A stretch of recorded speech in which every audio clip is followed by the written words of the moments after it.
Yechia Melech HaMashiach, on est déjà le lendemain de l'Ag BaOmer, Baruch Hashem, et on avait promis de faire le cours sur la Hydra Zouta par notre ami le Chaliar, Yosef Yitzhak Perimon d'Eretz HaKodesh. Donc voilà, on est en direct avec lui, en direct, il sera en différé, mais qui sera quand même en direct pour qu'on ait une meilleure qualité au niveau du son et d'image.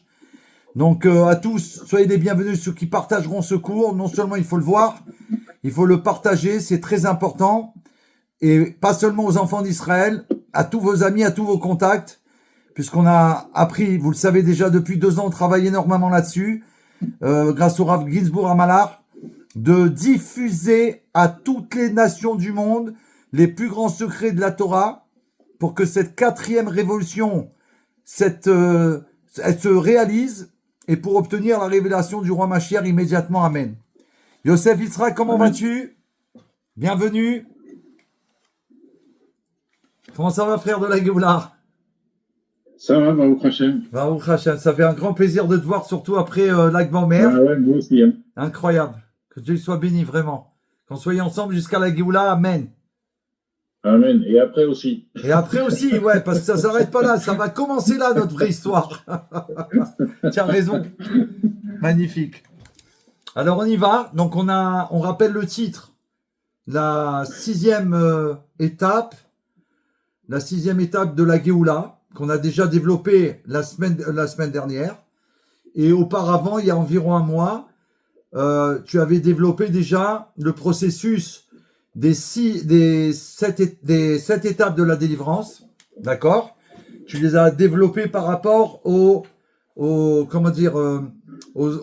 explications du Rabbi, de la façon dont il a dévoilé ça dans toutes les années de son leadership. Et donc, il faut absolument revoir la première. Les dernières années. Les dernières années, exactement. Les dernières années. Donc, c'est très expliqué d'une manière claire. Il faut revoir absolument la première vidéo sur les 7 étapes. La deuxième, la 6e étape, très importante, c'est dans laquelle on est. Et là, le cadeau divin en rapport avec la Hydra Zouta de Rabbi Shimon Bar Yochai pour révéler les merveilles. Je te laisse la parole.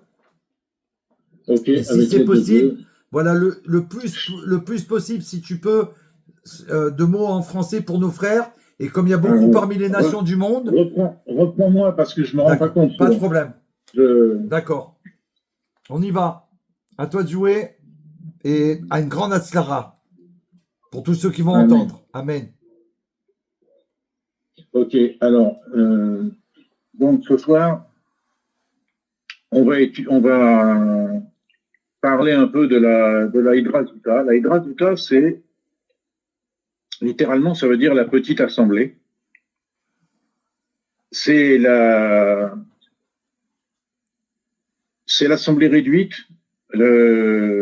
de Chachamim, de Tzadikim, de justes, devant lesquels Rabbi Shimon Bar Yochai, le jour même où il part de ce monde, avant de partir, donc il fait les révélations les plus importantes, les plus puissantes qu'il ait jamais faites.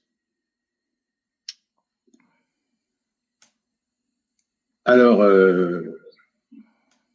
Al-Pipshat, selon le sens simple, ça s'appelle Hydra Zouta, petite assemblée, parce que c'est par rapport à une grande assemblée qui avait lieu des années auparavant, qui s'appelle la Hydra Rabbah, la grande assemblée, comme ça qu'elle est notée dans le Zohar Kadosh. Et comme au cours de ces révélations qui ont eu lieu dans la grande assemblée, sur les 10 qui assistaient, il y en a 3 qui sont partis de ce monde. Alors, il en reste plus que 7 dans la Hydra Zouta. C'est pour ça qu'on l'appelle petite assemblée al-Pipshat, selon le Pshat. Une des raisons. D'accord. Il y a des raisons plus profondes, mais déjà pour comprendre à quoi on a affaire concrètement. Okay. Et d'ailleurs, dans cette assemblée-là, dans cette petite assemblée, à la fin, il y en a 2 qui partent. Rabbi Shimon lui-même, parce que c'est le jour de sa Istalkut, c'est le jour où il part de ce monde, et il emmène avec lui Rabbi Yitzhak, comme c'est décrit dans le tout début. Dans le tout début de la Hydra Zouta, on parle de ça. Rabbi Shimon demande à l'un des participants de de se préparer parce qu'il va l'emmener avec lui Incroyable. au cours de ses révélations. Alors,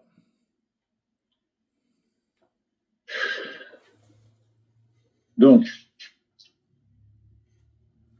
alors je vais commencer à lire le début de l'Aïdra Zouta, Bien sûr. telle qu'elle apparaît dans le Zohar HaKadosh. Alors, le Zohar HaKadosh, littéralement, c'est un commentaire, en fait, je pensais sur la paracha de la semaine, qui vont avec la paracha de la semaine. Et la Hydra Zouta, elle est dans la paracha Ta'azinu. Donc, vraiment à la fin de la Torah. D'accord. Et, enfin, vers la fin, on va dire. C'est pas tout à la fin. Alors,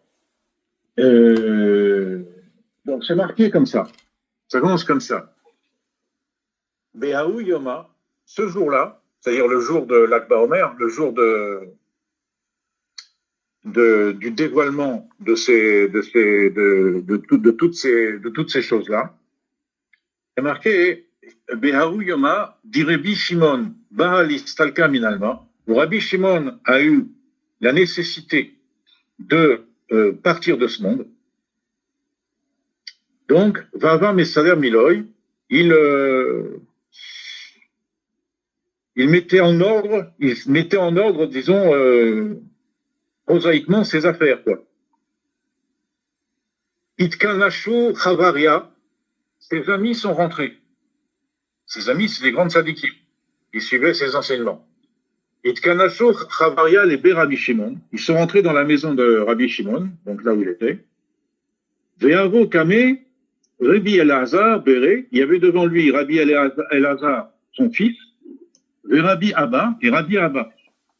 Rabbi Abba, il a un rôle spécial aussi dans le Zohar HaKadosh, c'est celui qui a l'aptitude d'écrire les enseignements de Rabbi Shimon. C'est-à-dire, il savait, lui, Rabbi Shimon n'écrivait pas en principe. Comme le Hari HaKadosh d'ailleurs. Bien sûr. Alors que chez Chabad, les Rebbiim écrivaient aussi leurs enseignements. C'est vrai. Comme le Rabbi Rachab d'ailleurs, il a dit avant de partir, Irge in Himmel, je vais au ciel, on dit Savim Lozifrov. Et les écrits, je vous les laisse. Exact. Les écrits, ceux que j'ai écrits moi. D'accord? Et donc, Rabbi Abba, il avait l'aptitude de savoir écrire. Ça veut dire quoi, savoir écrire? Il savait envelopper tous ces secrets de la Torah où il y avait une forte accusation de les dévoiler en bas. Et il savait les envelopper de telle sorte qu'ils restent quand même obscurs.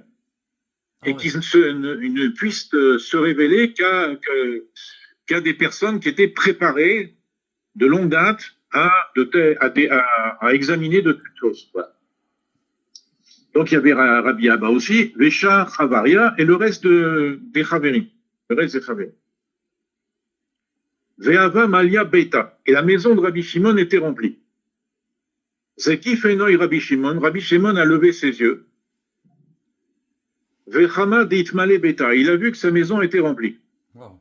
Donc c'est très bien. C'est très bien. Il devrait être content. Qu'est-ce qu'il dit le Zohar? Bacha Rabbi Shimon Ve'ama. Rabbi Shimon s'est mis à pleurer et il a dit.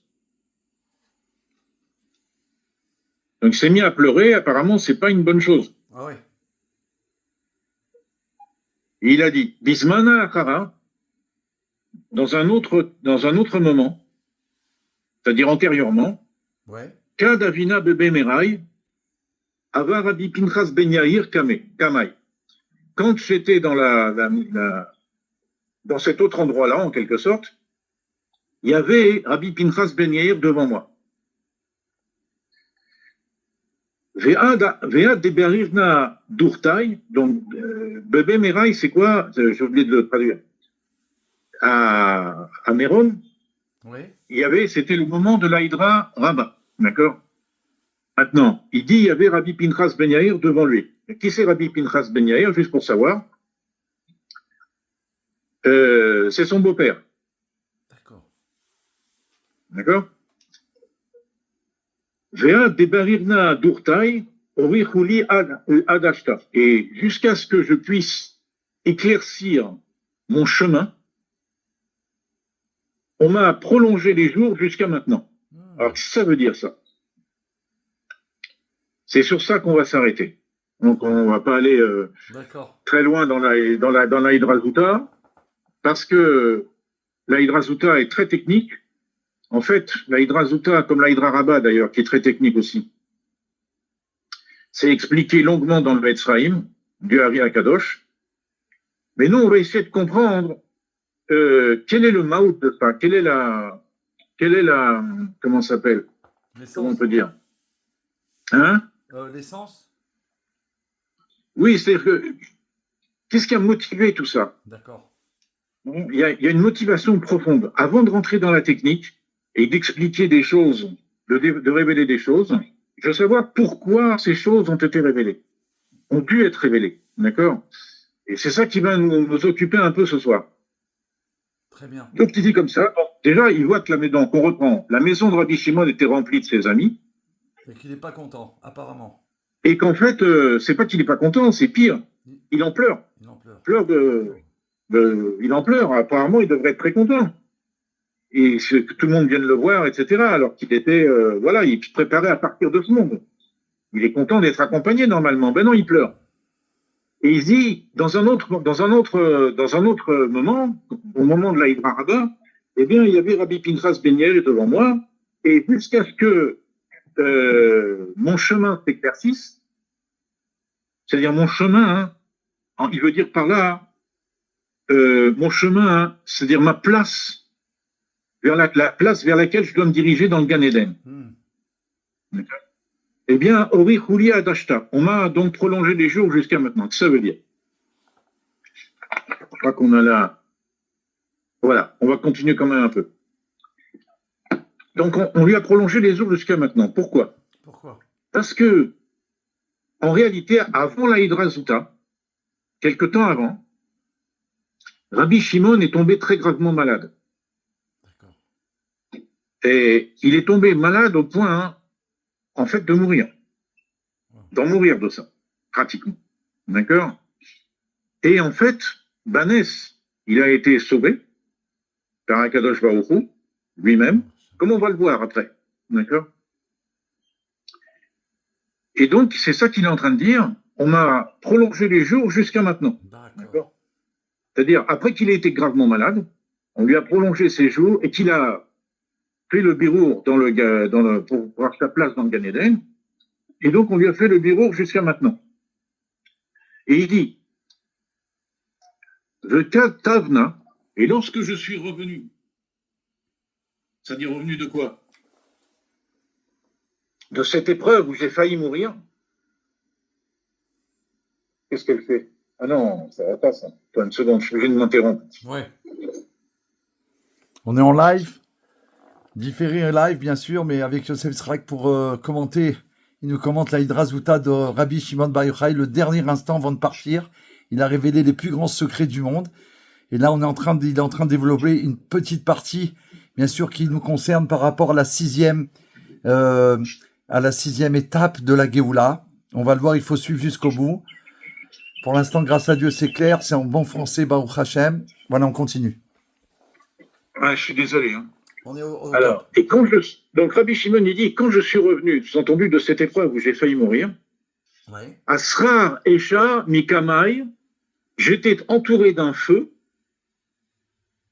devant moi, d'accord? Il y avait un feu tout autour de moi, en fait, d'accord? Très proche. Ou Mealmin Lo Itpasak. Et un feu qui n'a jamais fait défaut. Il m'entourait toujours. Ah ouais. D'accord? Au point que Velo Ava Al Barnash, et personne ne pouvait entrer, et la Birshuta, uniquement sur ma permission. Personne ne pouvait entrer à me voir, c'est-à-dire se positionner proche de moi, si ce n'est qu'il recevait la permission de Rabbi Shimon lui-même. D'accord? Ve'ashta. Donc là, il explique pourquoi il pleure, en fait. Incroyable. Pourquoi il est triste, pourquoi il s'angoisse de voir ses amis, alors qu'il devrait être content de les voir, de l'accompagner. D'accord? Ve'ashta chamena dit pasak. Et maintenant, je vois que quoi? Que le feu, il est parti. Il n'y a plus de feu. Il n'y a plus ce feu qui m'entourait. Ve'a itmale beita. Et en fait, c'est pour ça que la maison a été remplie. D'accord? un des Avouyatvé. Hmm. Jusqu'à ce que la maison s'est remplie, ils se sont assis, etc. D'accord? D'accord. Donc, ils se coinçaient. C'est-à-dire, ce feu qui m'a été octroyé, ce gilouille, c'est-à-dire ce dévoilement, ce feu-là, en fait, c'est un dévoilement, on parle d'un feu spirituel, d'accord? Ce feu-là est un dévoilement, c'est ce dévoilement qui m'a été octroyé après que j'ai été malade au point carrément de quasiment de mourir, et que j'ai été sauvé, Banès, par Akadosh Baruch Hu, eh bien, je vois qu'au moment de partir de ce monde, qui devrait être le moment le plus élevé de ma vie, ben, le feu, il est parti. Et c'est pour ça que mes Chaverim qui sont rentrés, au lieu de me contenter, c'est la preuve même que le feu, il est parti. Parce qu'avant, ils le percevaient aussi, c'était des tzadikim. Ils le percevaient, donc ils ne osaient pas s'approcher. Et il fallait que Rabbi Shimon leur permette de s'approcher. Et là, il n'y a plus. D'accord, d'un seul coup. Et c'est pour ça qu'ils rendent très tristes. D'accord, c'est pour ça qu'ils pleurent. Ah ouais. D'accord. Qu'est-ce que ça cache tout ça? Patar Renoy, pardon. Rabbi Shimon ouvre encore ses yeux. D'accord. Donc il était plein de tristesse, il était reposé sur lui-même.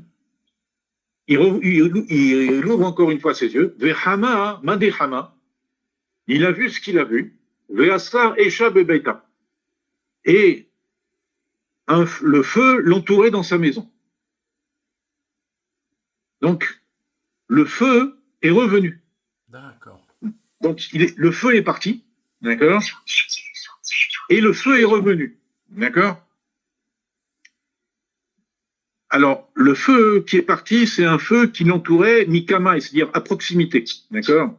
Le feu qui est revenu, c'est un feu qui l'entourait Bebeita, sur la maison. Sur la maison autour. Donc, il était plus lointain, le feu. Bien sûr. D'accord? C'est pas le même, en fait. C'est pas le même influx spirituel. D'accord?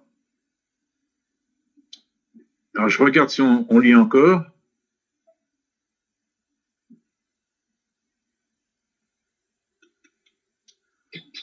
Alors, il dit, voilà.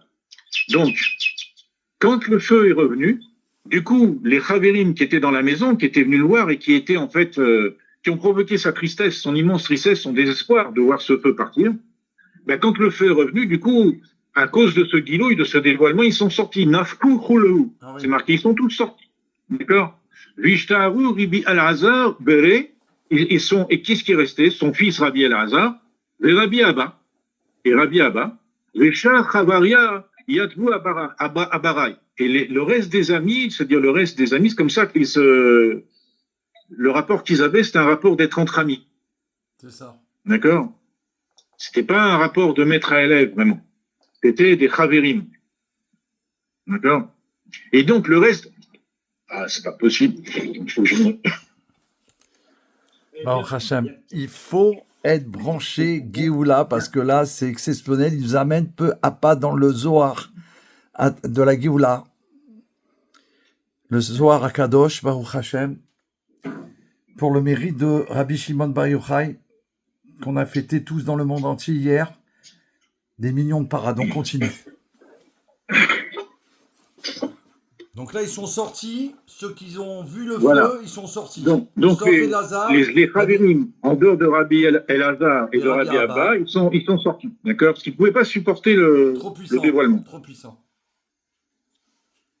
Amar Rabbi Shimon, les Rabbi Elazar Béré. Je vous lis juste là parce que j'en ai parlé tout à l'heure. D'accord. Rabbi Shimon a dit à son fils, Rabbi Elazar, Pouk, c'est-à-dire sors, il lui a dit sors, Chazé Iaha Rabbi Yitzhak.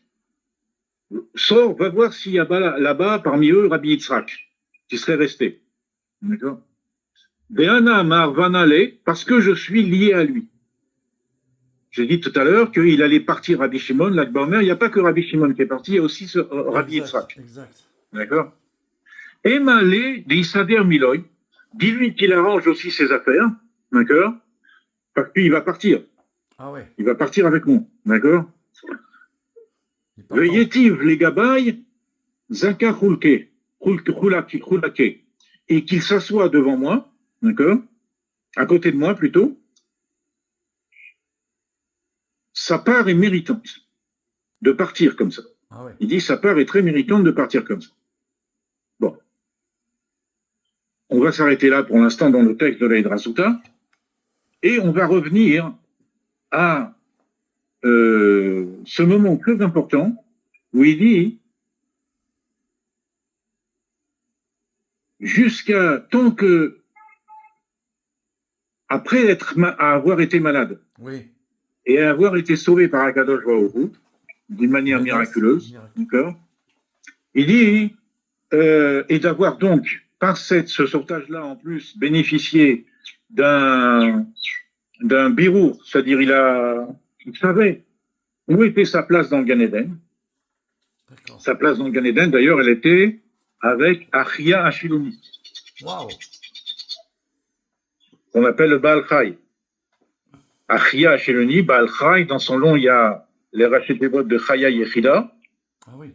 donc les deux niveaux makif du Nefesh, et deux niveaux transcendants du Nefesh. D'accord. Et donc,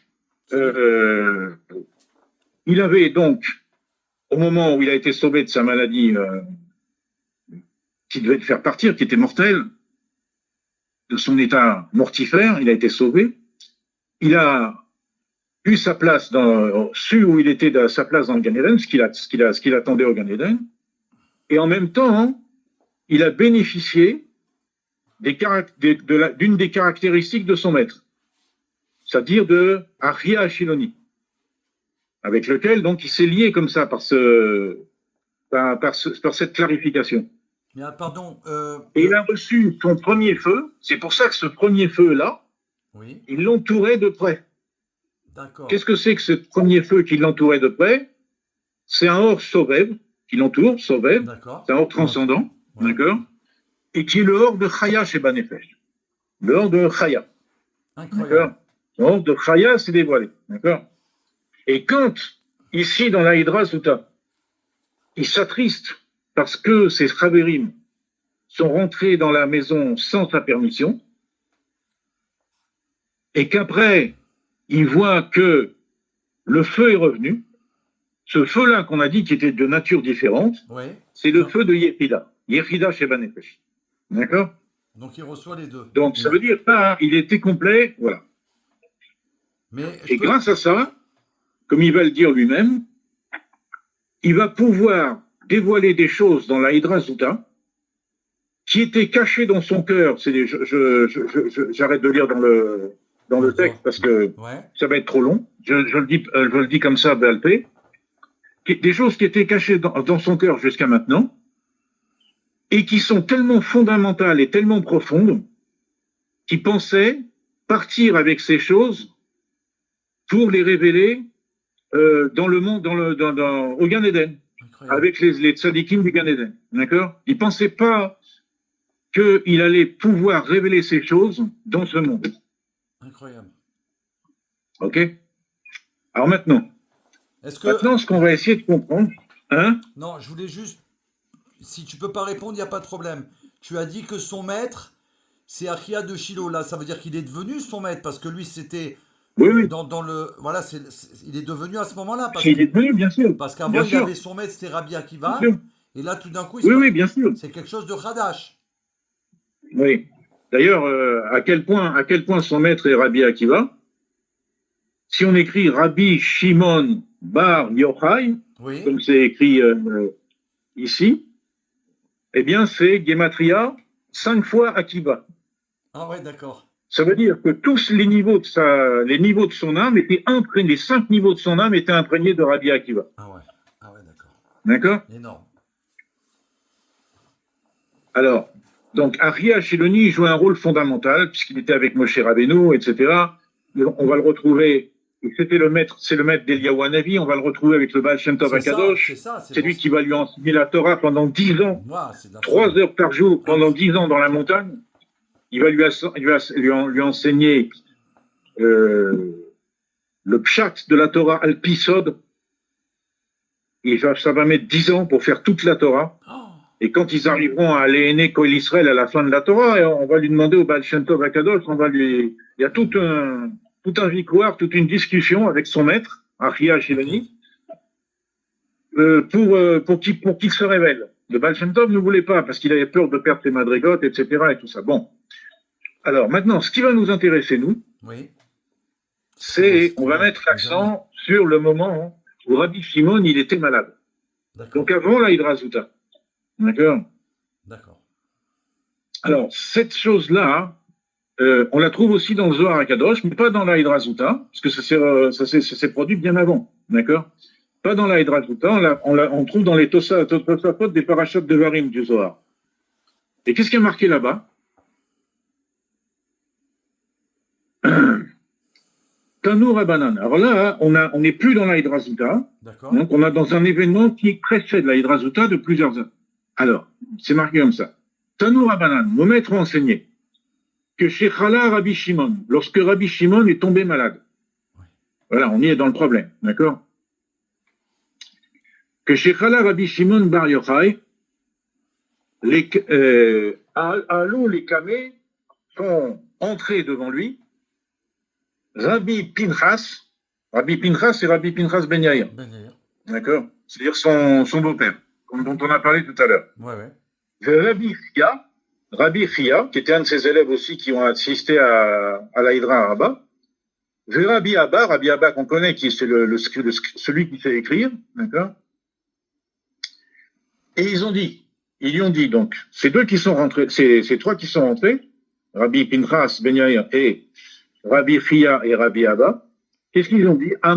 Ils lui ont dit à Rabbi Shimon, Man Keyama de Alma Shachim, celui sur qui le monde repose est couché malade. Malade Ah ouais. désespéré, quoi. D'accord? Ils lui ont dit ça. Amar Lon, il leur a dit, Rabbi Shimon leur dit, suite à leurs remarques, qu'ils s'inquiétaient. Bah oui. Ils s'inquiétaient terriblement. Le monde dit C'est ça leur sur lui. maître. Non, mais Et en plus, le monde il tient sur eux. Hein? En plus, le monde il tient sur lui. C'est-à-dire, qu'est-ce qu'on va devenir? voilà, c'est ce qu'ils lui disent. Ah ouais. C'est ce qu'ils disent. Il lui dit pas le contraire. D'accord? En plus, quand on regarde le mot que chez Chala, lorsqu'il est tombé malade, d'accord? Quelle est la gématria? Kaf, c'est 20, Shin, c'est 300, ça fait 320. Chet, c'est 8, 328. Lamed, c'est 30, 358. 358. Mashiach. Et c'est 5, 363. D'accord? C'est Gematria HaMashiach. Ah, Mashiach. Donc, exact. c'est comme s'il avait dit HaMashiach, Tanu Rabbanan, nos maîtres ont enseigné, HaMashiach Rabbi Shimon Bar Yochai. D'accord? Donc, ça veut dire que c'est pas anodin. Bah oui. Ça veut dire que le fait qu'il soit malade, c'est lié directement au pilouille du Mashiach. Bah oui. Ce qui va se révéler à l'occasion du fait qu'il est malade, et à plus forte raison à l'occasion de la Hydrazuta, c'est lié directement à la préparation à Mashiach. Incroyable. Et ça nous rappelle évidemment où se trouve la fameuse Gemara, où se trouve le Mashiach, d'accord? Oui. Quand Rabbi Le Metzora dans la maison des lépreux. oui, Rabbi Yoshua ben Levi, Exact. il va voir Eliyahu Navi, il lui demande quand est-ce que le Mashiach viendra, il lui dit, va lui demander lui-même. Exact. Il lui dit, mais d'accord, mais où il est? Il lui dit, il est à la porte de Rome, il est Avec les lépreux. gravement malade parmi les lépreux. Exact. D'accord? Et il lui donne quelques simanimes pour le reconnaître, etc., toute l'histoire qu'on connaît, d'accord? Donc ça veut dire que l'état maladif du Mashiach, c'est un état existentiel. D'accord? Alors il est malade de quoi? Ben, il est malade que la Géoula soit pas là, c'est pas chou C'est clair. pour le Mashiach. D'accord? C'est ça qui le rend malade. D'accord? Alors, donc qu'est-ce qu'il lui dit? Ils lui disent que celui sur lequel le monde repose, le monde tient, est malade à nouche, quoi, je veux dire désespéré, ils sont angoissés. Il leur dit, comme pour les consoler. Ouais. En fait, il leur dit pour les consoler. Il y a marqué juste qu'il leur dit, mais en fait, il les console. Il leur dit comme ça.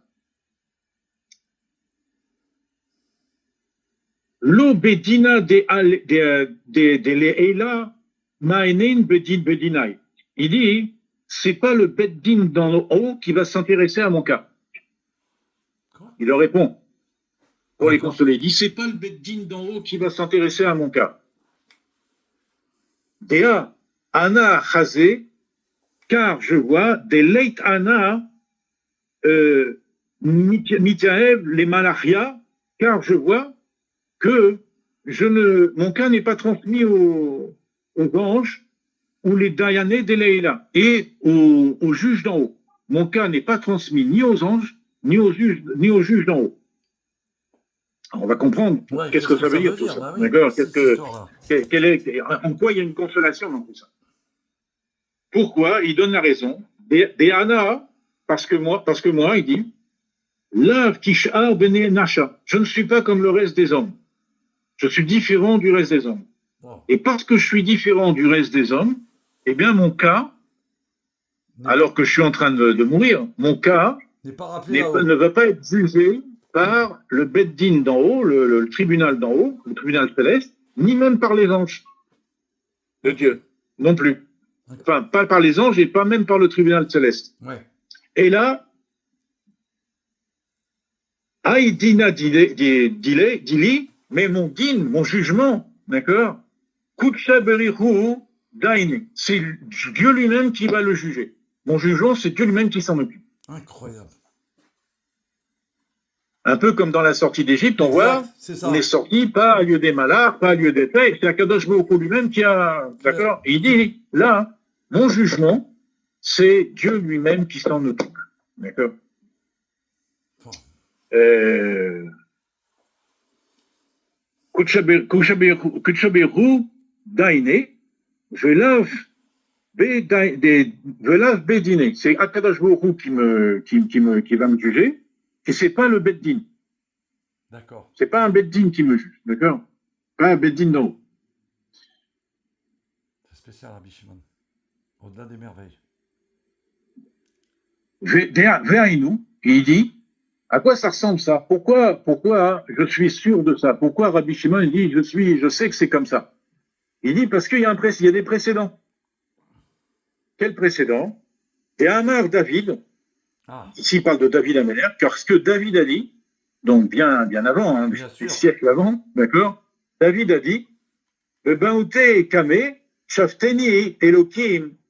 Il dit, moi, David, je demande, j'exige que ce soit Dieu lui-même qui me juge. Wow. Shafteni, qui me juge, Elohim, Dieu.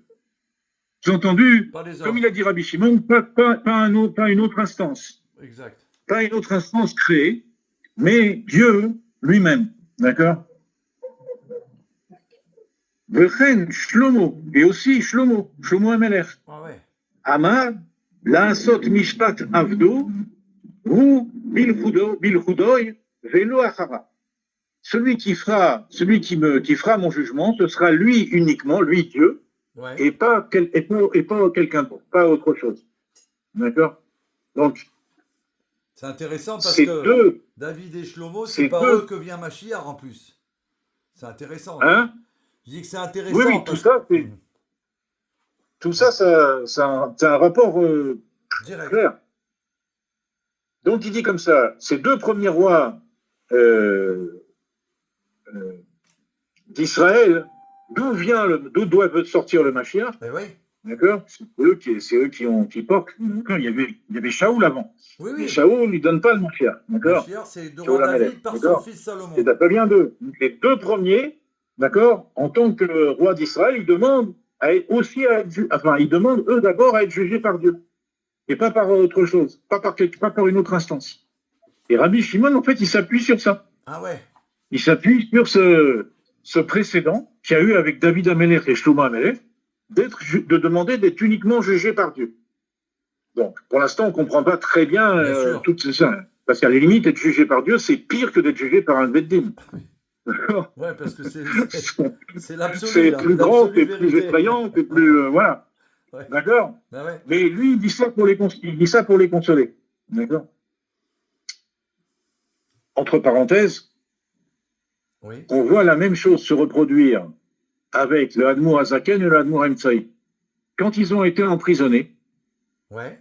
à la suite des histoires qu'on connaît, eux-mêmes, ils ont demandé à être jugés par le Tsar, oui. par le roi lui-même. Pas par son beddin, pas par des commissaires ou pas des trucs, Des tribunaux ou quoi que ce soit. des choses. Ils ont demandé à être jugés par le roi lui-même. D'accord. Sous-entendu, Et en fait, c'est possible que leur source, c'était justement l'attitude de David Ameller, de Shlomo Ameller et de Rabbi Shimon. c'est certain. D'accord. Pourquoi? Parce que la malchoute, elle est mishtal shelet. La Bien malchoute, sûr. la royauté de Dieu, elle se décline. Et même si elle arrive dans une malchoute à Richa, une malchoute mauvaise comme celle du tsar, Ouais. d'accord. Néanmoins, hein, c'est la malchoute de Dieu qui s'exprime aussi à travers ça. Absolument. Comme Admour Azaken et Admour Ensa, ils étaient des rois en réalité. Bah oui. D'accord. Par leur statut. Ils étaient des rois. Donc, ils s'identifiaient aussi, ils voulaient être jugés par leur alter ego. Exactement. D'accord. Ils ont demandé ça aussi. Bon. Ça, c'était la parenthèse. Alors.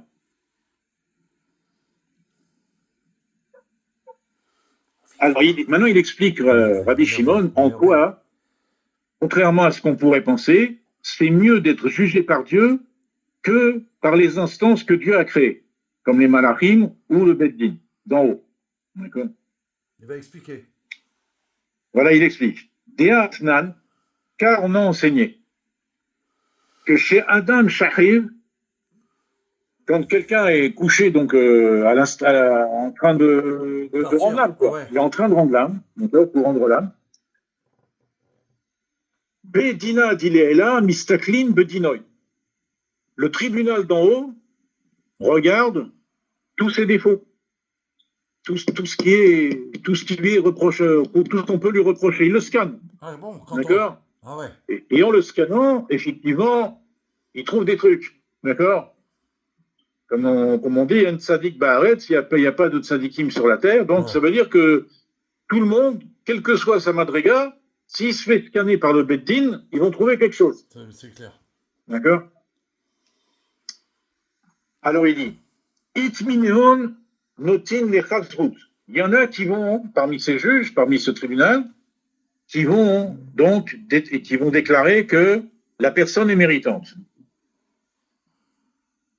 Les Arzians veulent écouter des barnaches. Pourquoi? Parce qu'ils voient le côté méritant de l'individu. Itmineon, mais par contre, il y en a d'autres, parmi ces juges, des notines, des chachova, qui vont s'orienter vers le contraire. Ah oui. Vers la culpabilité. Des Arzian chové des barnaches, parce qu'ils vont voir là où il a été défectueux. D'accord. Vélo nafik inesh midina kema deubae. Et aucun homme ne peut sortir satisfait d'un tel jugement. Ah bah c'est clair. Pourquoi? Parce que on va toujours trouver quelque chose. Ouais, ouais. On peut pas s'en sortir quoi.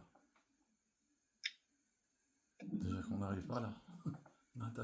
Alors, aval, man dedain malka ila, mais quelqu'un qui est jugé par le roi d'en haut, des chalit al kula, qui règne sur tout, oui, tov, il est tov, tout est tov.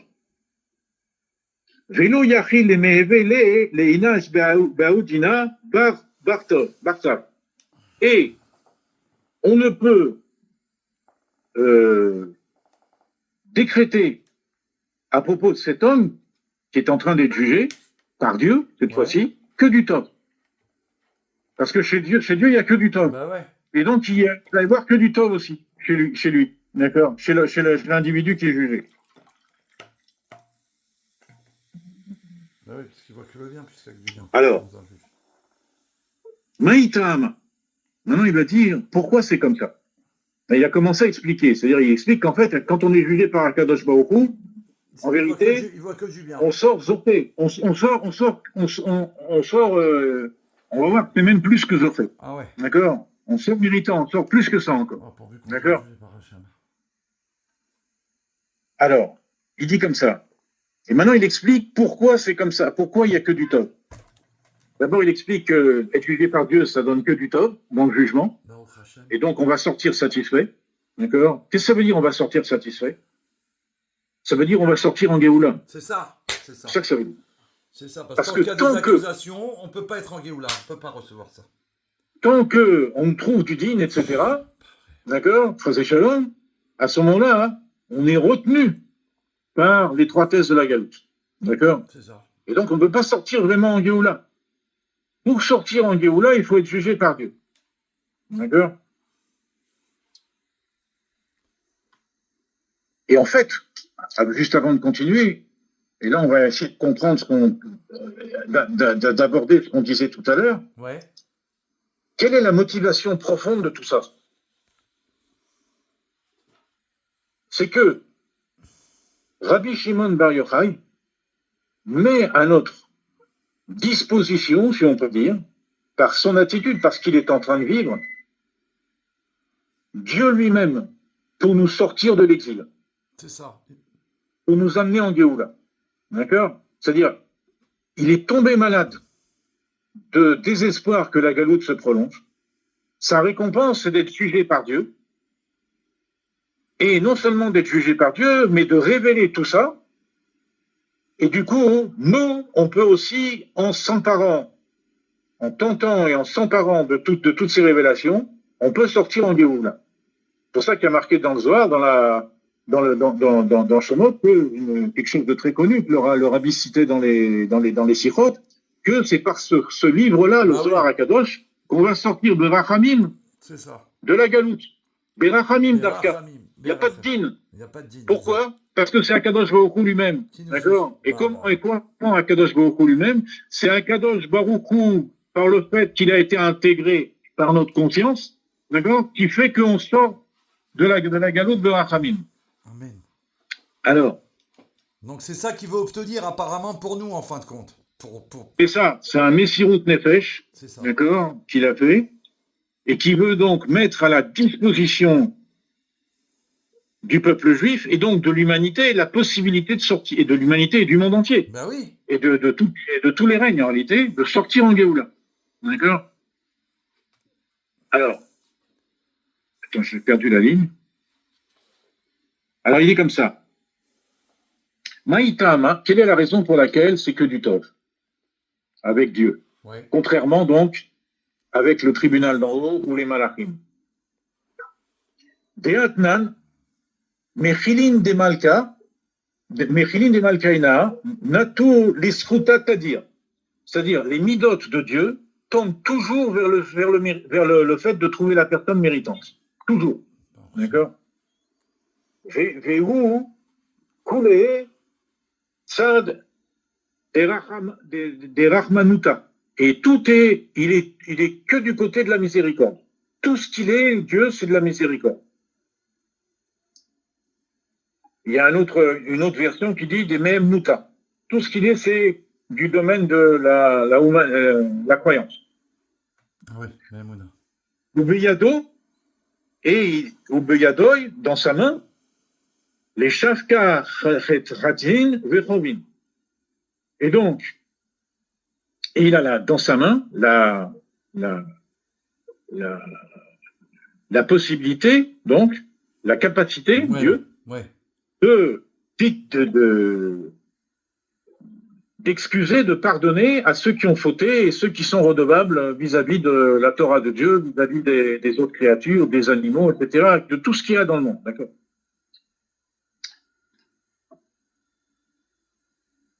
Ainsi, Adaou dirtiv, ainsi qu'il est écrit, Kincha aslicha le man tibare. Car toi, Dieu, tu possèdes la slicha, le fait de pouvoir pardonner, le man tibare de telle sorte que tu sois craint. D'accord. Ou de telle sorte que tu craindras. On va voir ce que ça veut dire tout ça. D'accord? Donc, Imar aslicha velo imacher. C'est lui qui a la possibilité de pardonner, qui a cette faculté de pardonner, lui Dieu, et personne d'autre. C'est ça. Et rien d'autre. Rien d'autre. Ima aslicha velo imacher. C'est lui qui a la capacité de pardonner et personne d'autre.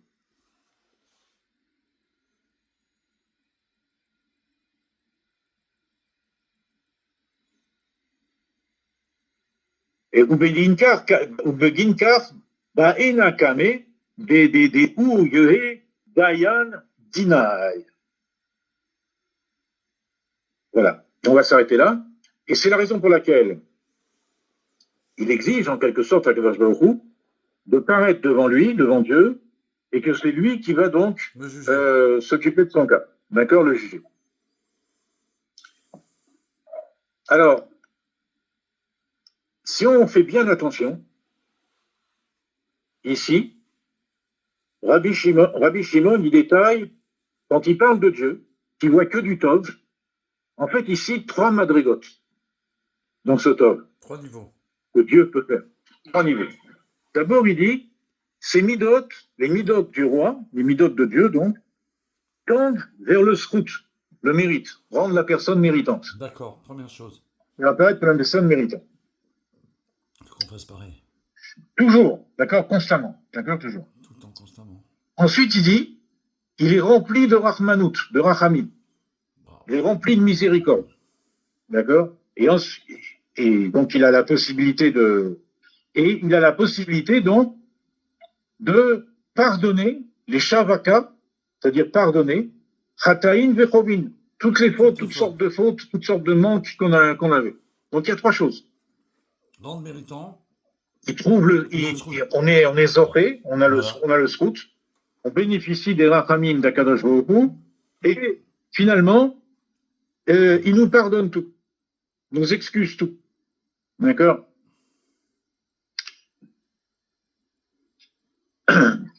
En fait, Alors, ça rejoint ce qui. En fait, tout à l'heure, tu as cité l'Admour Azaken. Mais tu te souviens très bien, puisque on a appris aussi. Mais l'Admour Azaken, c'est ce qu'il a demandé. Je ne veux que toi. on va voir Sous-entendu. quel est le rapport. Ah On va, justement, tu fais bien de parler d'Admor Azaken ouais. parce que maintenant, on va examiner un peu plus Al-Derech HaChassidut. Ah bah oui. Qu'est-ce que ça veut dire ces 3 choses? D'accord. Trouver du mérite, faire bénéficier de la miséricorde et pardonner toutes les fautes. D'accord? Extraordinaire. Pour comprendre ça, C'est le cadeau de. il y a. C'est le cadeau de Dieu, ça. Pour nous, Donc, ça, c'est que du Tov. On se rappelle bien. Bah ouais. C'est que du Tov. Bah oui. C'est l'intervention de Dieu. Mais dans cette intervention, il y a quand même 3 niveaux. D'accord? D'accord. Pour comprendre bien ces 3 niveaux-là, il faut comprendre la différence qu'il y a dans la Havat Israël Ah ouais. de 3 élèves de premier plan Ouais. du Maguide de Meferich, du D'accord. successeur du Baal Shem Tov. 3 élèves de premier plan, qui Ouais. sont Rabbi Levi Yitzhak de Berditchev, Ouais. qu'on appelle Oev Israël, Le défenseur du peuple juif. qu'on appelle l'aimant d'Israël.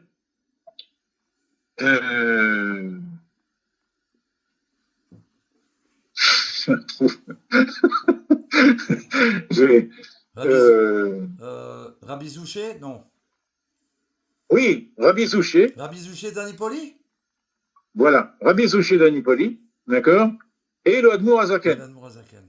Tous les 3 étaient élèves, donc, Du très Maguide. importants du Rav Hamagid. Tous les 3 étaient férus d'Avat Israël. Ah ouais. Et ça prenait une forme différente à chaque fois. Et c'est ces 3 formes différentes portées par ces 3 tzadikim de premier plan qu'on va retrouver ici énumérées dans le Zohar HaKadosh. Waouh. La première forme, c'est quand on voit un juif lui trouver du srout, du mérite. D'accord. Qu'est-ce que ça veut dire lui trouver du mérite? Le juif qu'on voit, on voit des fois on voit un juif plein de fautes. Ouais. Plein de galoutes, Mais le pauvre. la Havat Israël qu'on a pour lui nous fait envisager le srout. C'est pas qu'on voit pas les fautes, on les voit. Et à cause du fait qu'il y a tant de fautes, on essaie de trouver absolument un mérite, le mérite qu'il a. Exact. Et souvent, les fautes, elles sont tellement importantes, etc., et tout ça, que c'est très difficile de trouver un mérite. Alors, on donne un exemple Ouais. qui a impliqué justement Rabbi Levi Yitzhak de Berditchev lui-même. Ah oui. Un jour, il voit un juif et c'est Shabbat. Il voit un juif en train de fumer pendant le Shabbat. Ouais. Le Maguide. Donc, il y a Rabbi Levi Yitzhak de Berditchev, c'est une chose vécue par lui.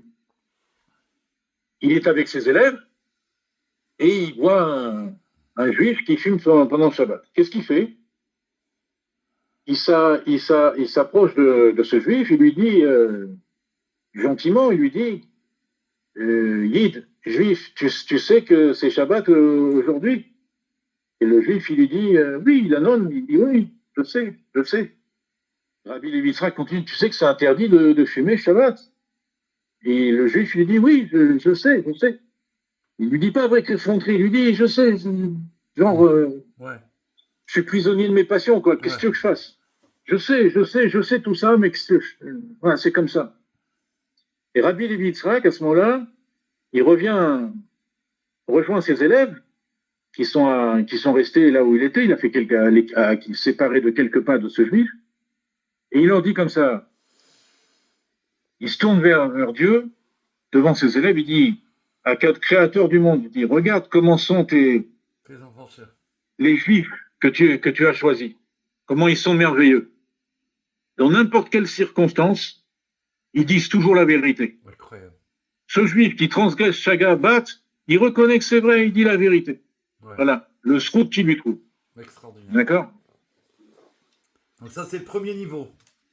Ça, c'est le premier niveau. C'est le niveau, on a commencé par le niveau Trouver un srout. qui apparaît le moins élevé.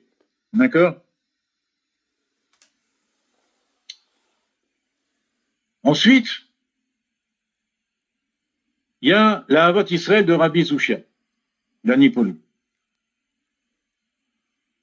Lui, il est dans un niveau tel qu'il ne voit pas le mal. C'est ça. Lui, il ne voit pas le mal, Birklal. Qu'est-ce que ça veut dire qu'il ne voit pas le mal, Birklal? Ça veut dire son Havat Israël, elle est telle que le juif qu'il voit, qui a peut-être des fautes, mais lui, il ne les voit pas. Pourquoi il ne les voit pas? Parce que son Havat Israël qui est tel, il l'inclut en lui. Il inclut ce juif en lui. Il fait partie de lui, quoi. Il fait partie de lui, c'est-à-dire il l'inclut en lui, et en lui, comme à notre niveau, à nous, on est tous comme ça, dans un premier réflexe, on ne va pas se culpabiliser. On va avoir tendance à ne pas avoir nos propres fautes. Exactement. On va nos propres défauts. Comme si D'accord. On les voit pas vraiment. Chez Rabbi Zushia, c'est pas qu'il y avait pas de, c'est pas qu'il y avait des fautes et qu'il les voyait pas chez lui. D'accord. C'est que chez lui, il était à un niveau tellement élevé qu'il y avait peut-être la racine des fautes des autres. Et quand il les incluait en lui, donc toutes les fautes concrètes, elles disparaissaient. Il ne voyait pas. Ah ouais. D'accord. Et donc il inondait le monde de miséricorde. Ah Et c'est ça qui dit qu'à Kadosh Baruch Hu, il a un tzad comme ça, il a un côté comme ça, miséricordieux. Miséricordieux au point de ne pas voir les fautes. D'accord. D'accord. Extraordinaire. Comme une mère qui dit, quand son fils, on reproche des trucs à son fils, il dit non, c'est pas possible, elle veut pas voir. D'accord. Ensuite, il y a Admour Azaken. C'est pas qu'elle veut pas voir la maman, c'est qu'elle voit que du tov sur son fils. Et c'est ça. C'est pas qu'il n'y a pas. Voilà. D'accord. De quoi tu me parles? Elle veut même pas entendre. Elle veut même pas entendre. Bien c'est sûr. Pas possible. C'est son fils. Ouais. T'as raison. Alors,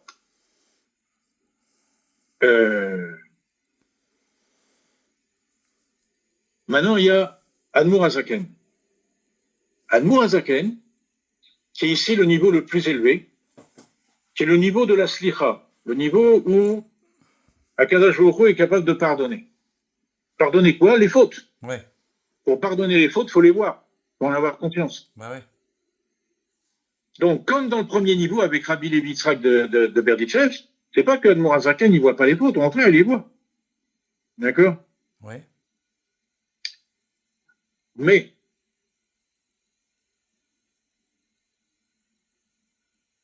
comment est-ce qu'il peut pardonner? Comment Dieu, qui voit toutes nos fautes aussi, bien sûr, à un niveau, il voit toutes nos fautes. Bien sûr.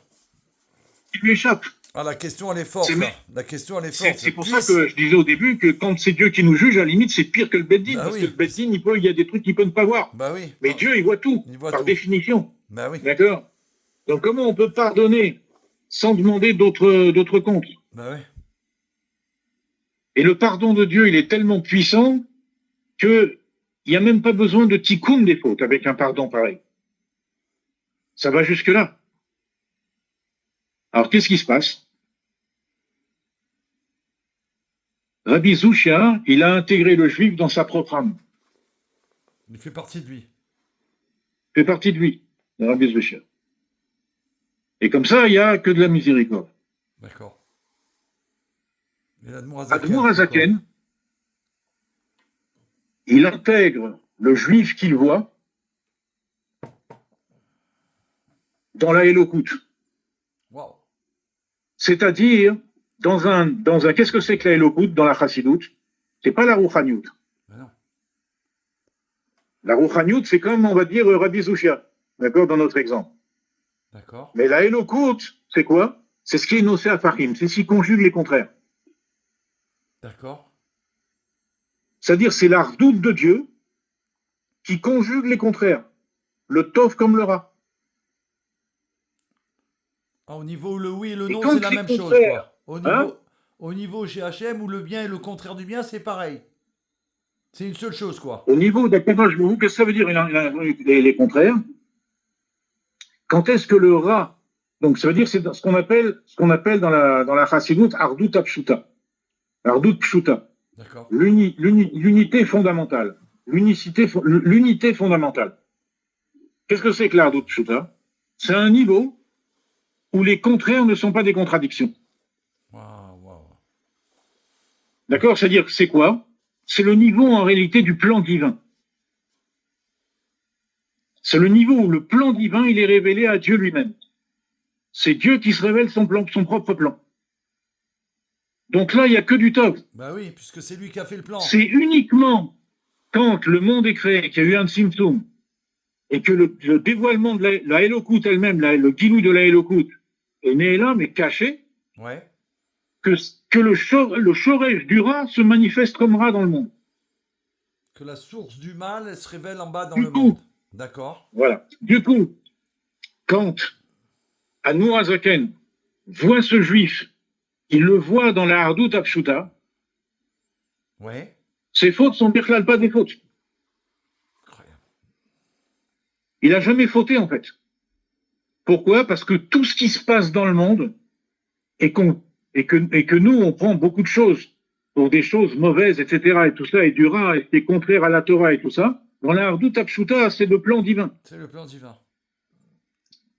Et du coup, à ce moment-là, c'est pour ça que le pardon de Dieu, en bas, d'accord, il vient d'en haut, mais il se révèle en bas. Le pardon de Dieu, il est tel qu'il n'y a même pas besoin de faire de tikkun sur ce qu'on a fait, Waouh, waouh, waouh. sur ce qui a été fait. D'accord? Et ça, c'est la Havat Israël d'Admon Azaken. C'est là que jusque-là, ça va. C'est jusque-là que ça touche. Waouh. C'est-à-dire qu'en fin de compte, Admor Azaken, il vit dans le Pélé à Elion, le miracle d'en haut. Ah ouais.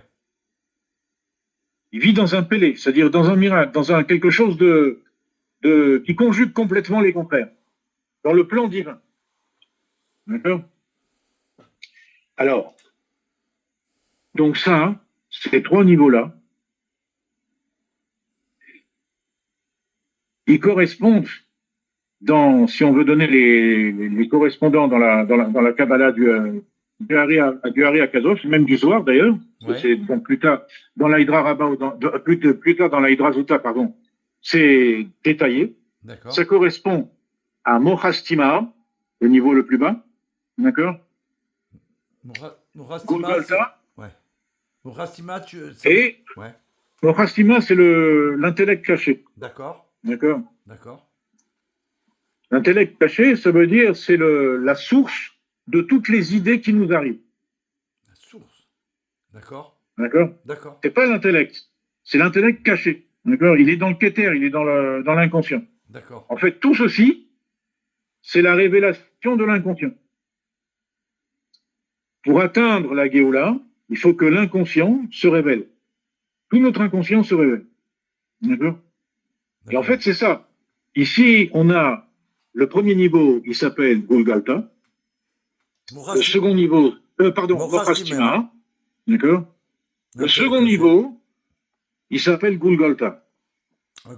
C'est-à-dire que c'est le crâne. Le Shiva Tikkuné Golgotha, tu te rappelles? Oui, bien sûr, on l'a fait dans la première vidéo. Bien sûr. D'accord?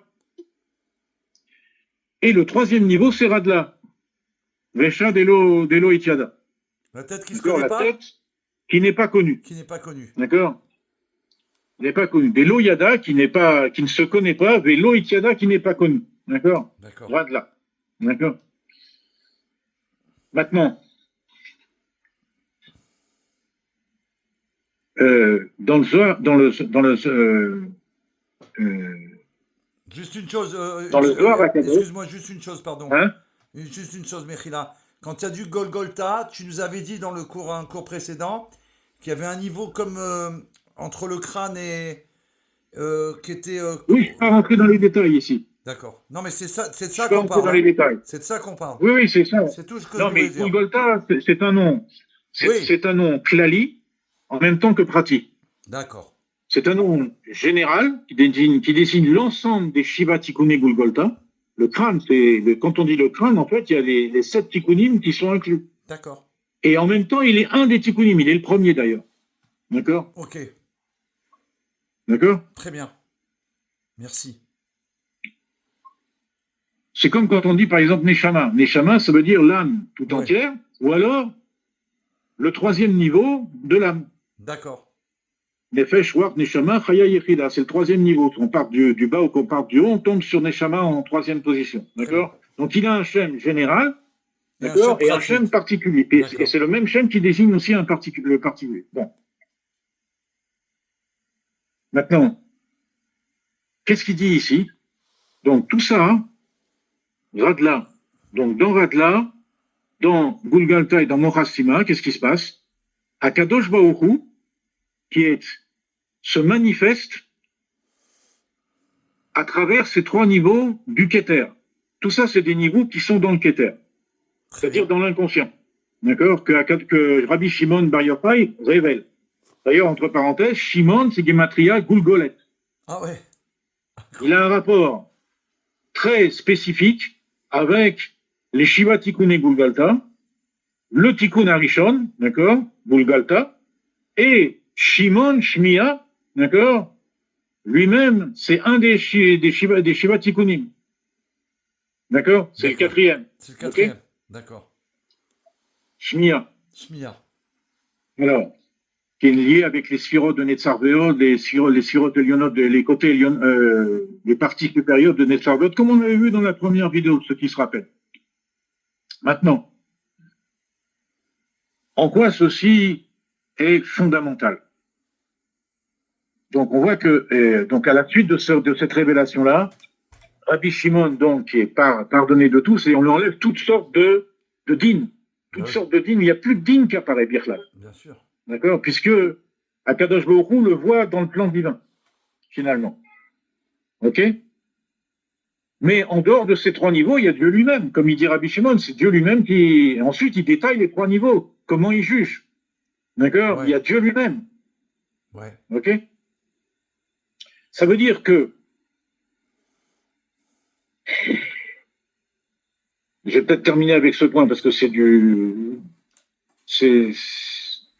difficile à concevoir. Non, c'est pas que c'est difficile à concevoir, mais c'est chargé quand même. Toute cette histoire-là, on va dire que pour se rendre compte quel est le rapport avec notre époque. Oui. Toute cette histoire-là, c'est après la destruction du Beth Amikdash. C'est-à-dire, c'est après la destruction du Kli par lequel Akadosh Baruch Hu se manifestait, Begilouï, dévoilé, dans notre monde. Exactement. D'accord? Et ça, c'est la galoute qui commence. Bah oui. La galoute mamash, dans laquelle on est encore jusque maintenant. Absolument. D'accord? C'est la galoute qui est là jusqu'à maintenant.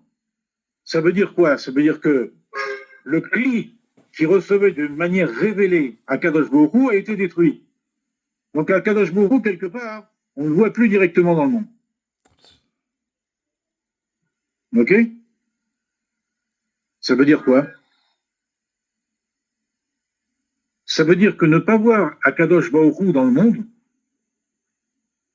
ça veut dire que on continue à vivre, néanmoins, dans ce monde, mais à partir du moment où on n'a plus la révélation d'Akadosh Baruch Hu dans le monde, on tend à être soumis aux lois de la nature. Waouh. Et à penser que la nature seule nous dirige. C'est ça l'exil, ça la galoute. C'est ça. La galoute, c'est quoi? C'est que au lieu que j'influence le monde pour le changer, pour y amener la Géoula, le monde, il a une influence sur moi. Que Dieu en préserve, ouais. Et du coup, ça nous maintient En exil. ça maintient l'individu dans un état de dépendance complète vis-à-vis de la nature. Pourquoi? Vis-à-vis du monde, c'est-à-dire vis-à-vis de la nature des choses. Pourquoi? Parce qu'il n'a plus de connexion de guilouille avec Dieu. C'est ça. Ce qui nous explique pourquoi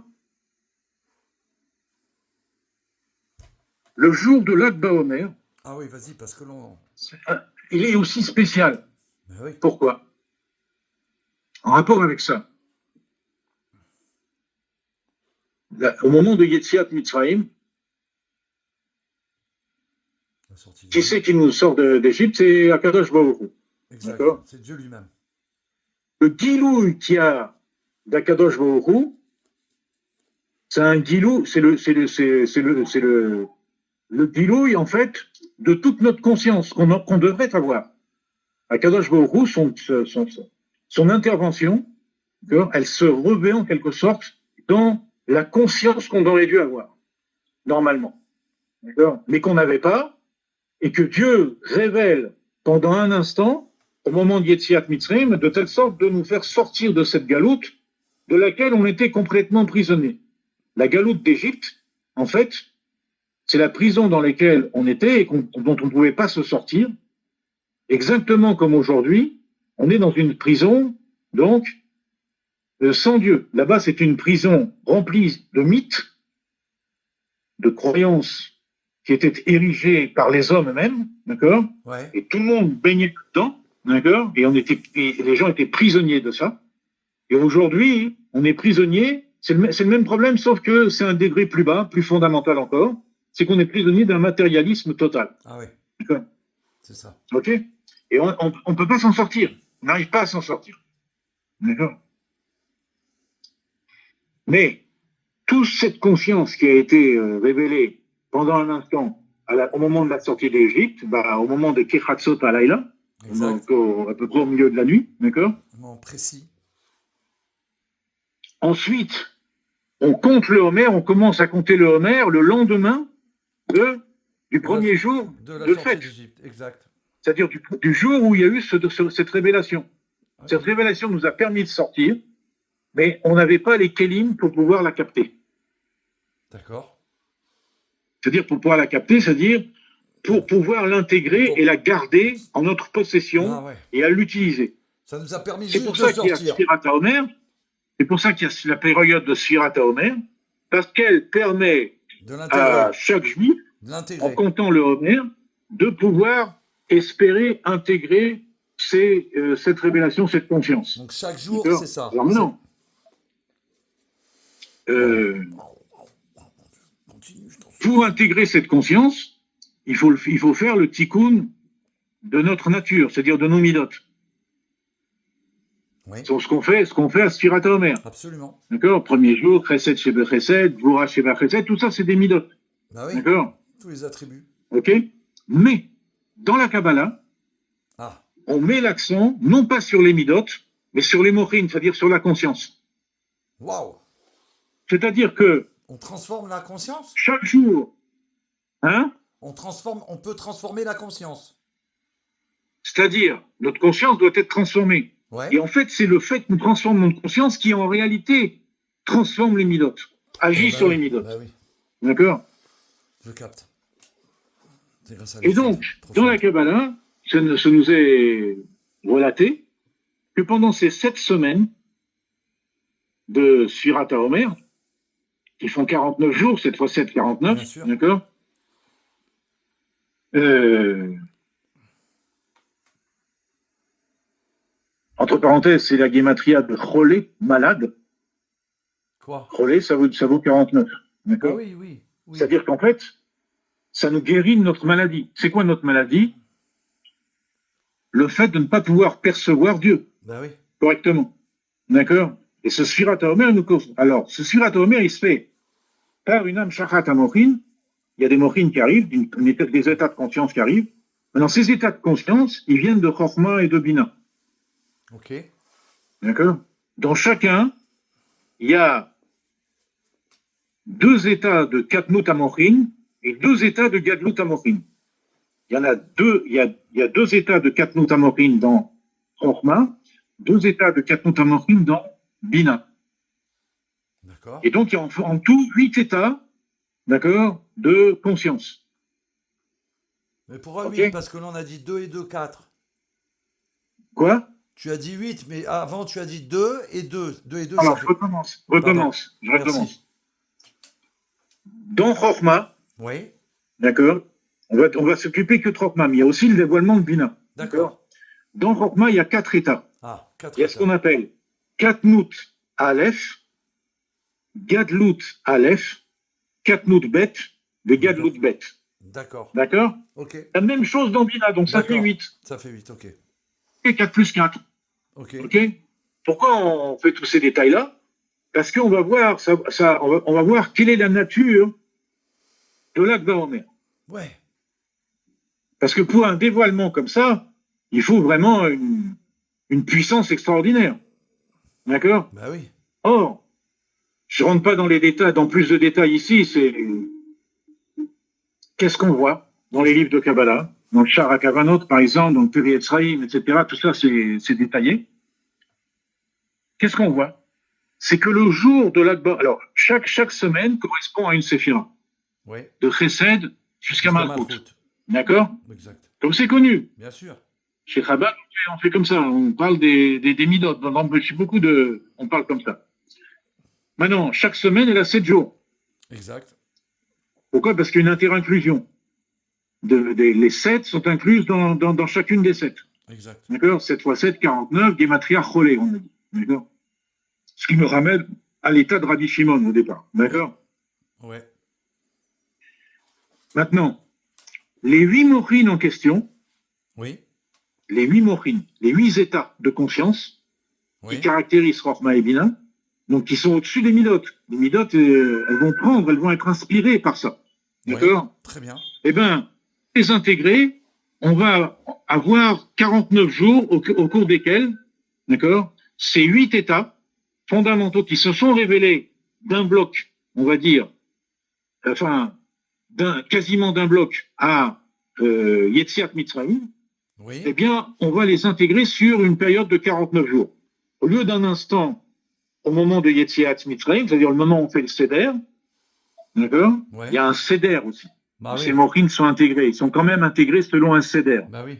D'accord? Il y a un ordre où ils sont Bah intégrés. oui. Mais c'est pendant, on va dire, relativement un instant. D'accord? Et ensuite, il y a un autre Seder D'accord. qui dure pendant 49 jours où on va révéler ces mêmes mochines, mais petit à petit, C'est ça. pas d'un seul coup. D'accord? Chaque De telle jour. sorte qu'on puisse les capter. Maintenant.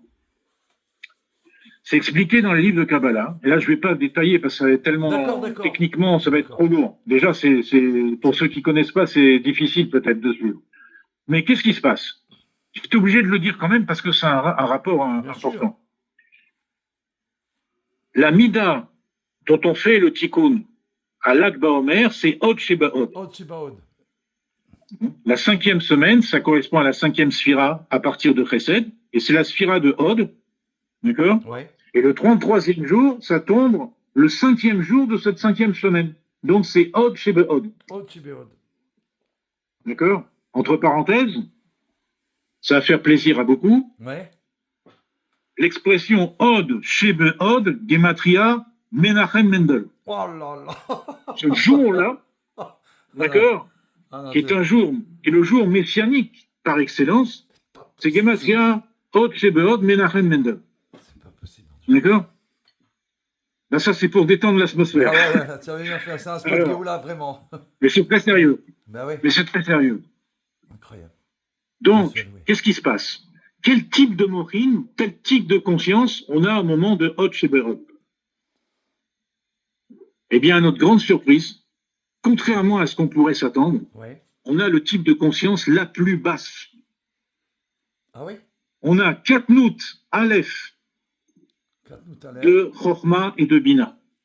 Katnout, Aleph, de Chorma et de Bina se révèle au Hod Shebeod.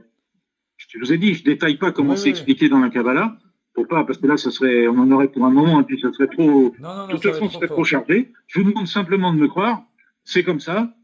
Ceux qui veulent regarder et qui ont quelques connaissances peuvent regarder dans le char à Kavanot, et là, c'est expliqué en détail. Ça veut dire que Hod Shebeod, c'est Katnout Aleph de Abba Veima, Shebe Katnout Aleph de Abba Veima. Ça veut dire, c'est un état de conscience, à minima. Ah oui, Que Hod Shebeod, le plus petit, contrairement quoi. à ce qu'on pourrait croire, c'est pas le dernier jour, Malchut de Malchut, qui est le plus bas de tout Sfirat HaOmer. C'est Hod Shebeod Incroyable. qui est le plus bas de tout Sfirat HaOmer. Pourquoi? Parce que les Morines sont là, sont les plus bas. Maintenant, qu'est-ce que ça veut dire Oui, que ça veut dire. psychologiquement? Katnout Amochin, ça veut dire qu'on est dans un état de Emouna.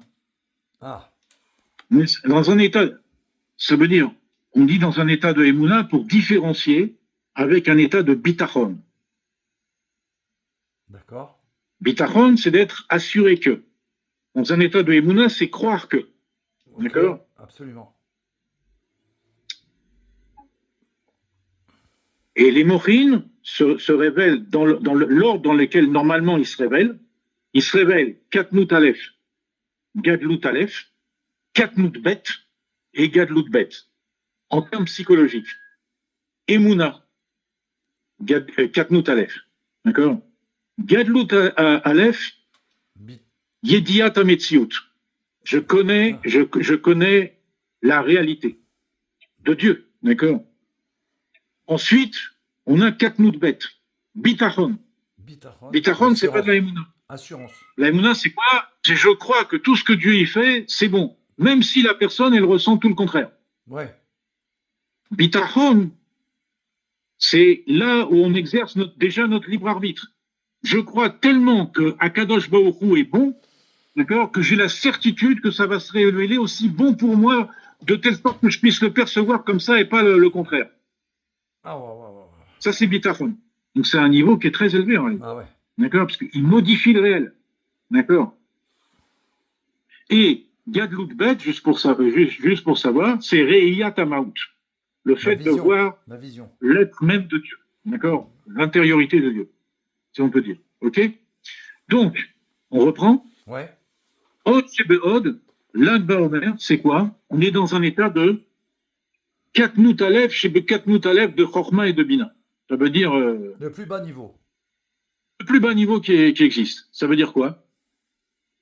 Comme on a dit que Bitachon, quand on est dans le Bitachon, on influe sur le réel. Quelqu'un qui est dans le Bitachon, il veut que ce soit, comme il disait l'Arabie, Betov aniré ve aniglé. Exact. Que ce soit pas un bien Dévoilé, révélé et révélé. visible. D'accord? Exact. Quelqu'un qui est Behemouna, il n'est pas comme ça. Il attend. Ouais. Il est passif. D'accord? Simplement, il croit que tout ce qui arrive, c'est bien. Même s'il s'en prend plein la figure, tout ce qui arrive, c'est bien. D'accord? Ça veut dire qu'il ne maîtrise pas le sujet birklal. Ça veut dire que quelqu'un qui est Behemouna, il est dans une nature qui est quelque part contraire aux juifs. Parce que le juif, essentiellement, il est mashpia. L'influence. Le juif, essentiellement, il est influençateur. Mais quand il est Behemouna, il a un état de Mekabel. Il attend que Dieu se fasse les choses et il dit je sais que lui, il va faire pour le bien, mais sous-entendu, même si la personne, elle prend sur la figure, comme on a dit. D'accord? Donc, il est dans un état de Mekabel. Par contre, Bitachon. Qu'est-ce que c'est que l'état de Mekabel? C'est-à-dire que il reconnaît il reconnaît qu'il est obligé de recevoir, contre sa nature, de vouloir influencer. D'accord. Nous, on veut influencer. Bah On oui. est comme ça. D'accord? Le Nefesh Elokit qu'on a, alors, il nous porte à influencer. Mais il y a des situations où on se trouve dans un état de Mekabel. Ça veut dire, quand on est dans un état de Emouna Stam, d'accord? Katnut Aleph, alors ça veut dire, on reconnaît qu'on est dans un état de Mekabel. Mais quand on est dans un état de Katnut Aleph, Shibe Katnut Aleph, comme c'est le cas de l'Akba Omer, on reconnaît qu'on reconnaît. On reconnaît qu'en fait, on n'a même plus de tendance à vouloir influencer. On est complètement réduit à un état de Mekabel. Ça veut dire, on est complètement soumis à l'état de Galout. D'accord? On est dans un état tel qu'on est au moins conscient de ça. Il ne nous reste plus que cette conscience. Ah On est ouais. dans un état de Galout tel qu'on ne peut pas s'en sortir. Ah ouais. D'accord? Il y a quand même cette reconnaissance. Qu'est-ce que ça veut dire, Oh. ça? Qu'est-ce que ça veut dire, ça? Ça veut dire que, comme par exemple quand on a dit que on est dans le 6e des Shiva Tikkune Golgotha, Civième c'est-à-dire étape. l'Ishkoach et Taenaim. Il faut dessiller les yeux. Ouvrir les yeux, ouais. À la suite de quoi? Qu'est-ce que c'est l'Ishkoach et Taenaim? Pekicha De'enaim, c'est-à-dire c'est le nom du Tikkun, du Ouais. 6e Tikkun. Il est alimenté par le fait que le niveau bas de Netzar Veod Be'atik, d'accord, se revêt dans les Enaim de Harif, comme on avait déjà vu dans la première vidéo. D'accord? Ouais. Et comme les niveaux hauts de Netzar Veod s'étaient déjà révélés dans la Shmiya, dans le Hamar Nake, ce qu'on avait appelé le Tikkun Hamar Nake, Ouais. d'accord, 4e Tikkun, d'accord? Ça veut dire que quand si on arrive à Pekicha de Enaim, tout le Netzar Veod s'est révélé. Or, on avait dit que Netzar Veod, c'est les Var Migoufa. Netzar Veod, c'est en dehors du corps. Oui. Ça veut dire que Netzar Veod, quand le Rabbi investit son Netzar Veod, ça veut dire qu'il nous permet d'être en dehors de son corps, de plus avoir de contact de guilouille avec lui. Incroyable. Pourquoi? Parce que comme ça, hein, pourquoi il nous fait ça? Parce que le niveau de la génération, il est tellement désespéré qu'on est comme si on était mitachat hametziut. On était sous le réel. Être dans une situation d'Égypte, ou d'être dans une situation d'Égypte à notre époque, c'est d'être ce que Rabbi Isaac il appelle dans ses Mahamarim, mitachat la metziut. En dessous. En dessous de la réalité. D'accord? Wow. Par exemple, on avait parlé de ça peut-être dans la première vidéo, si je me souviens un peu. Dans le Tanya Kadisha, c'est évoqué 5 niveaux de juifs. Oui. D'accord? Il y a le tzaddik Gamour, le tzaddik, on l'a appelé tzaddik Gamour, tzaddik Sheino Gamour, Benoni, Racha, Stam, d'accord? Racha Vetovlo, on va dire, et Racha Veralo. Ok? Et tu avais dit que le À cinquième, quel niveau ils correspondent, ces 5? Tzaddik Gamour, c'est Hatzilut. Oui, tu l'avais dit dans le cours. D'accord? Entre parenthèses, le rabbi qui écrit le Tanya, qui décrit tous ces niveaux, c'est Adam Kalman. D'accord? Wow. Donc tous ces juifs sortent. Ouais. Parce que, comme c'est expliqué dans le Wetzrein. Bon. Donc, le rabbi qui écrit, il faut jamais oublier. Ah oui. Quand on dit le Tanya Kadisha, d'accord? En fait, le rabbi qui écrit, c'est pas le Tzaddik Gamour. Le rabbi qui écrit, C'est Adam et justement, Kalman. c'est ce qu'on avait dit dans la deuxième vidéo, il faut éviter Exact. de penser, d'appréhender le Tzaddik Ador, qui est le Mashiach Tishebador, comme étant la Neshama d'Atzilot, Stam. Il est en Adam Kadmon lui-même. D'accord? Wow. Donc, comme on avait développé dans le deuxième cours. Bien sûr. D'accord? Donc, le Tzaddik Gamour, c'est Atsilut. Sheino Gamour, c'est Bria. Le Benoni, c'est Yetzira. Le Racha Betovlo, c'est Asiya. Et maintenant, le Racha Beralo, il reste plus de monde. En dessous. Alors, il dit, il est mitachat la metziut, il est sous le réel. Wow. D'accord? Ça veut dire qu'il existe, mais il est tellement loin qu'on ne peut pas le trouver. Il est tellement loin qu'on peut pas, comme on met au Seder une chaise pour le juif qui est absent. Ouais. D'accord? C'est celui qu'on n'arrive pas à trouver. Sans ça, on l'aurait invité. Bah oui. Il y a la famille, etc. On a été chercher un juif dans la rue, d'accord? On s'est rendu compte, peut-être qu'il est juif, etc. On parlait avec lui, on a trouvé, on l'a invité. Mais il y a aussi ceux qu'on n'a pas trouvés. Bah oui. On met une chaise, d'accord? Pourquoi? Parce qu'il est metachat la metsiout. Ah ouais. Et apparemment complètement perdu, d'accord? Et là, on revient, hein. Donc ça veut dire, qu'est-ce que ça veut dire? Ça veut dire, en d'autres termes, il est les mata minakatse. Il est au-delà des extrêmes. Ah ouais. Ni en Tout haut, le ni en monde bas. entier, toute la Ishtal Shelut, après le Tzimtzum, d'accord, par exemple. Après le Tzimtzum, de Hak, Atzilut, Bria, Yetzira, Asiya, etc., d'accord, avec tous les olamot intermédiaires et tout ça qu'il y a, Akudim, et les olamot Achaf, etc., d'accord. Tout ça, c'est un Ishtal Shelut. C'est une Ishtal Shelut, c'est-à-dire c'est quelque chose, c'est l'origine, si tu veux, de ce qu'on appelle les relations de cause à effet. Oui. Tout se tient, d'accord? D'accord. On a un effet, on peut remonter à la cause, etc., et tout ça, d'accord? Et la cause de la cause, etc., et tout ça. Ok? Ouais. Mais le juif, le rachat Veralo, d'accord? Le juif qui est au-delà du réel, il ne bénéficie pas de cette influence aussi faible soit-il. D'accord? Qu'est-ce qui peut aller le chercher? Uniquement à Kadosh Baruch Hu. D'accord? Ouais. C'est uniquement un Kadosh Baruch Hu qui peut le pousser par une Ashgaha, qui est le développement maximal du roi HaKodesh, par une Ashgaha, etc., qui peut aller le chercher là où il est. Parce que toutes ces influences ont, par exemple, nous, les Chabad, et maintenant il n'y a pas que les Chabad, les Bratslav, mon frère Bratslav et d'autres, Tous. ils sortent dans la rue, ils essaient de parler aux Juifs, etc., comme nous on faisait au début. Exactement. Maintenant, ça a pris de l'ampleur, cette façon de procéder. D'accord? Ouais. C'est très bien. Mais ceux que tu ne trouves pas, Ah ouais. d'accord? Comment on fait avec eux? D'accord? Alors là, hein, donc il y a des Juifs qui sont les Mata Minakatse, qui sont au-delà des extrêmes. D'accord? Maintenant, il y a aussi toute la Ishtal chez l'autre, c'est que des Gilouïm. Dieu lui-même, il est les Mala Minakatse. Il est au-dessus de l'extrême supérieur. Des bornes, on va dire. Ouais. Il y a deux bornes dans la Ishtal, la borne supérieure et la borne inférieure. D'accord? Il y a des Juifs qui se trouvent en dehors, d'accord, de la borne inférieure, mais Dieu, apparemment, il est en dehors de la borne supérieure, parce que la borne supérieure, c'est que des légumes, c'est pas le Etzem. Ouais.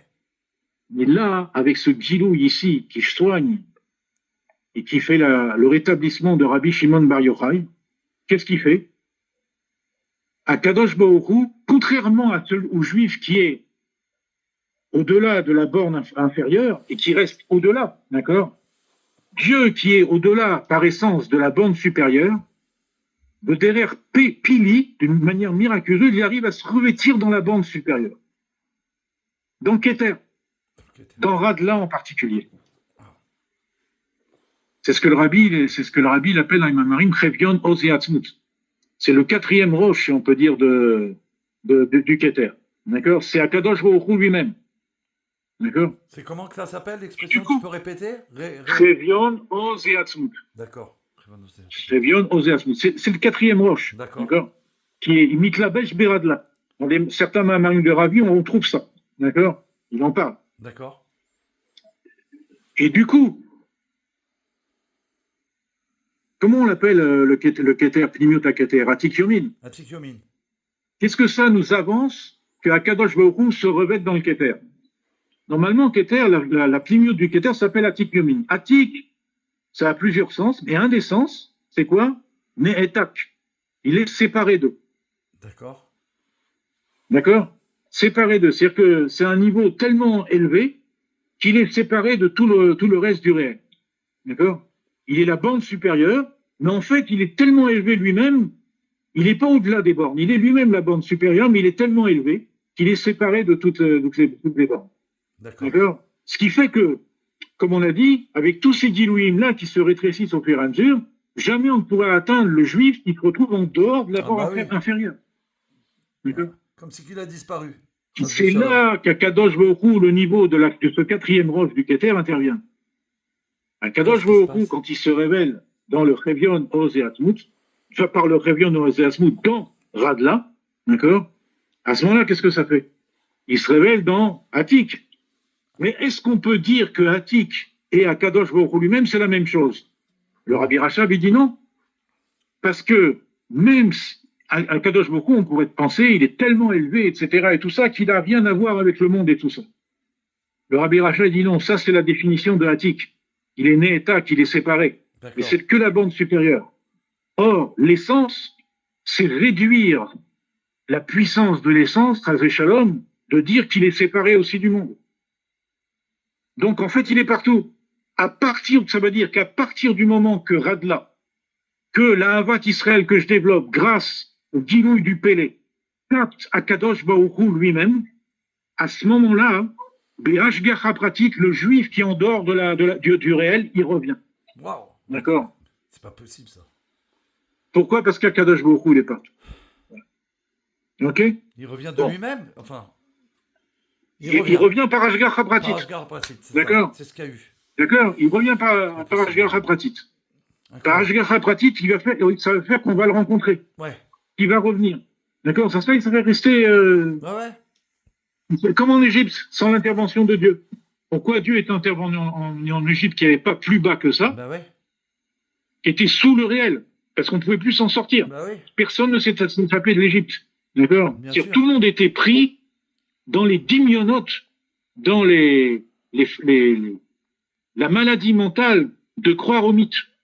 Wow. Comme aujourd'hui, tout le monde est pris dans la maladie mentale de croire en la science, en les vues de la science, pas en la science elle-même. Ouais. La science elle-même, elle s'attache à comprendre le réel. D'accord? Mais l'image du monde qu'elle se forge en comprenant en essayant de comprendre ce réel, ça c'est comme un mythe. C'est des dimionotes. D'accord. D'accord? Et ça nous étouffe, ça nous enlève bah oui. la éloquente, les gammes. C'est ça. D'accord? Ce qu'ils veulent Donc, faire. ici, ce qu'on voit, c'est que l'importance du fait que Rabbi Shimon a été donc malade et guéri, ça a permis de révéler l'intervention de Dieu directement, et cette intervention de Dieu, en fait, elle ne s'imite pas à Rabbi Shimon. Et dans la Hydra Zuta, je vais vite ici parce que j'ai envie de finir. Quelle heure il On est? a besoin. Ouais, il faut que je sorte. Ouais, il n'y a pas de problème. Qu'est-ce qui se passe dans la Hydra Zuta? Dans la Hydra Zuta, on approfondira toutes ces questions un peu dans une autre fois, si vous voulez bien. On devait faire le rapport aussi avec la sixième étape. Les bases, ouais. D'accord? Parce qu'on ne peut pas, c'est trop chargé. Dans la Hydra Zuta, il va révéler donc, comme on a dit, les parties différentes du Keter. Et ici, c'est juste une introduction qu'on a vue. Ouais. D'accord? Ici, c'est juste une introduction. Dans la Hydra Zuta elle-même, c'est en détail. Ouais. Toutes ces choses-là. D'accord?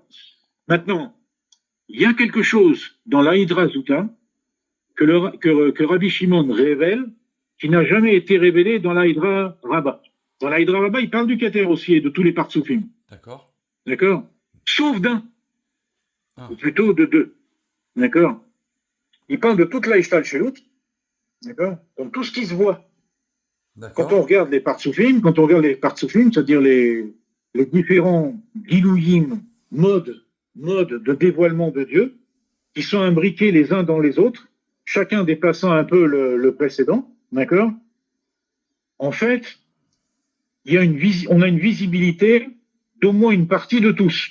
D'accord. On voit un peu, quoi. Ils s'emboîtent les uns dans les autres en se dépassant un peu l'un de l'autre, d'accord? Comme quand on empile des verres les uns dans les autres, en fait, ils disparaissent pas. On voit la partie supérieure de chaque verre dépasser le verre dans lequel il est bon, d'accord? Là, c'est pareil. Sauf que tout ça, c'est décrit dans la Hydra Rabbah. Alors, tous ces Partsoufim. Mais, il y a un des Partsoufim qui, malgré tout, reste caché. C'est quoi? Lequel? C'est ce qu'on appelle Abba Veima Ilaim. Des Partsoufim spéciaux qui sont cachés où? Sous le Dikna de Harif. D'accord? C'est que je parle techniquement. Ouais. Dans la Hydra Zuta, Rabbi Shimon va nous révéler ce partsouf-là.